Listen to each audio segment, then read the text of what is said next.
Eleanthropy. I wouldn't turn anyone away on the basis of their disposition, and least of all for holding a well-adapted attitude and outlook, though I have made note of my hope that our collective will draw in a particular demographic which is not normally known to take part in the wars of society: the misanthropic and cynical. My ventures have long been based around an archetype which I call the Eleanthrope. That is, the proactive philanthropic misanthrope who refuses to become a part of the problem and seeks out a way to transmute their hatred and disgust into purest fuel.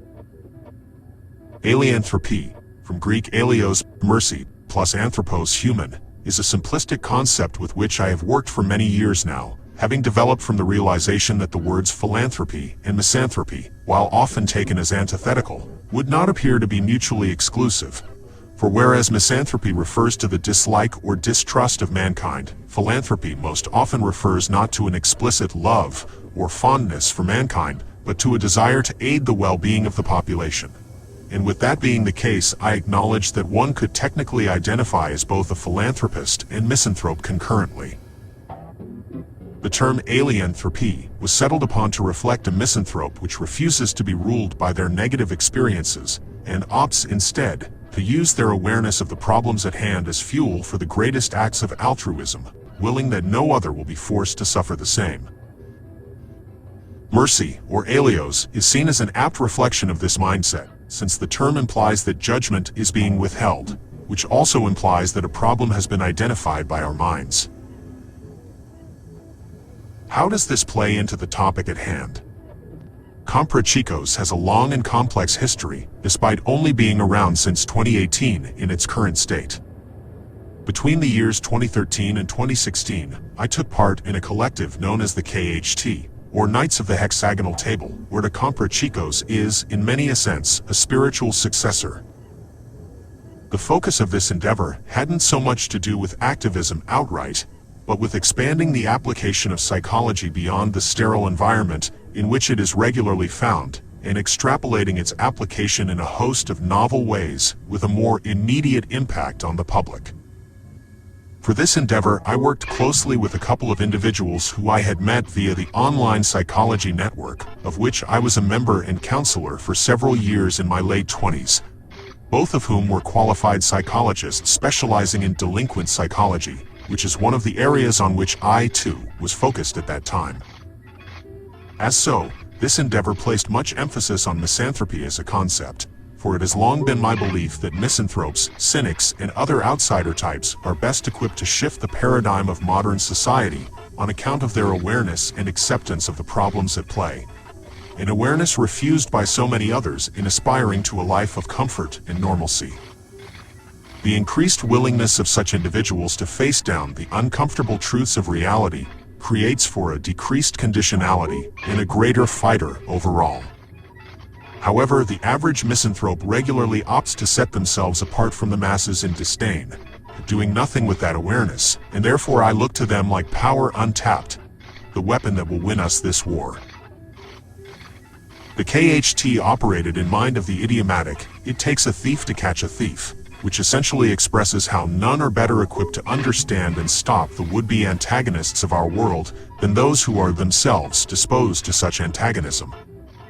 The greater goal, in the case of our organization, was not to vilify such individuals and push them further into the dark, but reorient their focus and enlist them, so to speak, by taking them through the process of refocusing their disturbation and aggression and bringing them into a place where their perspective could be used to repair the fabric of our torn and traumatized world. However, my experiences have also shown me that it doesn't always come together as neatly as I had envisioned, and must often be handled as a volatile chemical. Humanity is a nuanced thing after all, and it merits all the respect that we can manage. What happened in this case is that I surrounded myself with, well, jerks and nihilists, in a well-meaning effort to tap into that supposed reservoir of capability, and my mental health suffered for it, causing me to abandon the KHT and give up, if temporarily, on my hope. However, these ideals have never lost their appeal, and I do still romanticize a coming together of outsiders, even if a lot of them are on the outside for very valid reasons having to do with their disagreeableness. Though I will say that this ideal seems far more feasible now that the format has been decentralized, and I have renewed hope, viewing Comprachicos as capable of reaching into the darkest crevasses. My interest in this topic, along with my approach, were primarily conceived in response to my own life experiences, particularly my struggle against interpersonal trauma and the bitter and oftentimes hostile attitude that developed as a consequence. I have kept personal anecdotes to a minimum within this text for multiple reasons, although my backstory has been highly publicized, and therein you will find a most detailed account of my transformation from a world-spurning child into the compassionate individual I have since become. This concept of Eleanthropy, to which I latched on in my early 20s, was instrumental in my changing attitude, being it a simple yet effective catalyst for the realization that my suffering in life did not grant me an excuse to add to or disparage the suffering of others, nor did it prevent me from becoming an empathetic, constructive, and upstanding individual. As a concept, it is not so complex, seeming almost like a meaningless distinction, although I feel that this realization is one that has the potential to inspire change in those who hear it, and I dream of the day in which such resolve has permeated the cynical hordes, and this once inactive demographic rises to become the most active and influential demographic of them all. To simply have these concepts circulating among the public could lead many to reconsider their position, as well as their responsibility, being that there exists this unspoken assumption that one must be healthy, beloved, and moderately outgoing to contribute to this world. And while there is some truth in the idea that we cannot give to others that which we cannot give to ourselves, I do not doubt that we have limited ourselves with our stereotyping, which causes us to make assumptions when we should be seeking answers.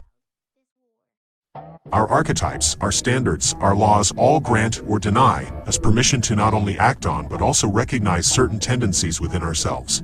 And it is a sad fact that as of now, social outsider and altruist are seen as mutually exclusive due to our current archetypal mold, which depicts outsiders as bitter and detached. With Comprachicos, I wish to bring this new archetype forward in the hopes that the awareness brought on thereby will bring the population to re-examine itself in light of this information. For example, think of how many lives were changed to realize that asexuality, homosexuality, etc. were valid orientations, since even when these individuals did not live in doubt of their inclinations, the inability to have their nature and preferences reflected and reaffirmed by society left such individuals unable to integrate these aspects of themselves in full. It is true that those who are beloved often go on to become lovers, while those who are despised become despisers in turn. I understand why this would be viewed as the standard, though for every standard there is an exception, and until the alternative comes into the public consciousness, we will remain blind to the full scope of our humanity. And to see the scorned, the abandoned, fighting so fervently for those who sent them down the river to die, it creates for not only a powerful premise, as well as a powerful paradigm which does not bear all of the same limitations as the so-called standard from which it so deviates, and the popularization of such an archetype could shift the fate of our world, seeing as it is often those who feel themselves betrayed and abandoned who concede to violence and destruction. You'll notice that there aren't many, if any, individuals within the social consciousness who embody such an unlikely combination of traits, although even as I consider it unlikely by our standards of what is and isn't normal, I do not view it as uncommon, but as underrepresented, and I wish to change that which is expected of the outsider. More than simply writing up some description and expecting you to buy my vision, I seek to bring you an example, a visual, a paragon in my own person and the life that I have led, knowing that I myself constitute such an extreme example of this seemingly unlikely archetype,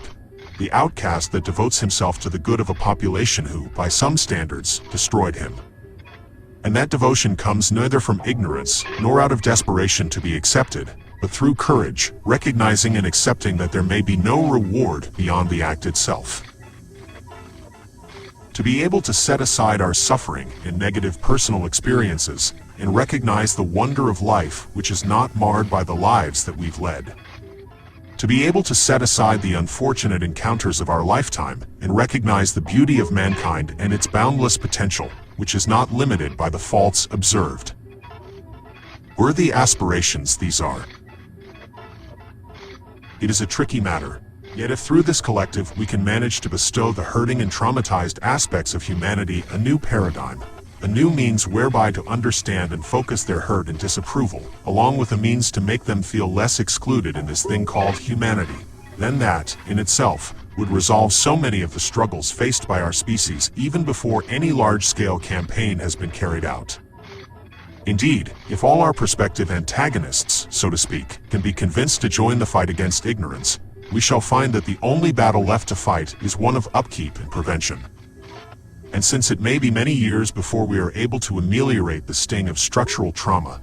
even with hardcore campaigning, I see this as a step that may be carried out in the meantime and get us to that point. With that being said, Comprachicos is not merely to be seen as some edgy insignia to be taken up by bored, antisocial kids seeking validation and catharsis for their unresolved aggression. If that is all you're after, then I'd say you're better off just starting a metal band. For this endeavor, I require a more mindful and responsible breed.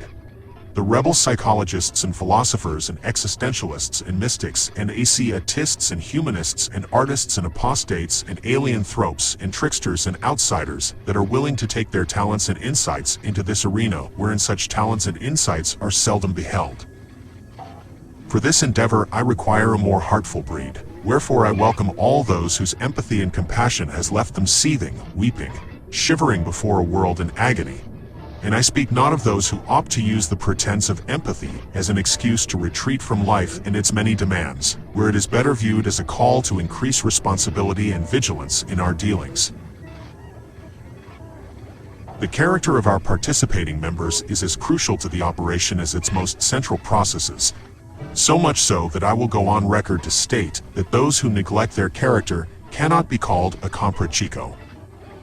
That surely isn't to instate or even insinuate some impossible criteria which demands perfection of a species to which such a concept is unknown, or at the very least improbable. Although we must hold ourselves to the highest viable standards as individuals, higher than those to which we hold the masses, and those aspirations, as with any aspiration, should be plainly visible to, and scarcely doubted by, all with whom we are interacting, being revealed through our speech, our interactions, and in how we opt to spend our time. And so you should not expect to find our affiliates standing around in the streets holding smoke bombs and shouting at insentient walls. We are not the Illuminati, and we will not stoop to playing the role of your boogeymen, scowling from the shadows and disrespecting all those with whom we do not agree. Instead, we shall become as pillars of our communities, for we understand that a society in which humanity does not have our priority and focus is a society that cannot sustain itself. Those who do not meet these qualifications or otherwise do not wish to take part in the more intensive and operational aspects of our collective can still act as our ally in this effort to turn the page of human history. Yea, there are plenty of ways to support this collective and its causes without taking to the front lines, as it were, and we will be looking for all the help that we can get.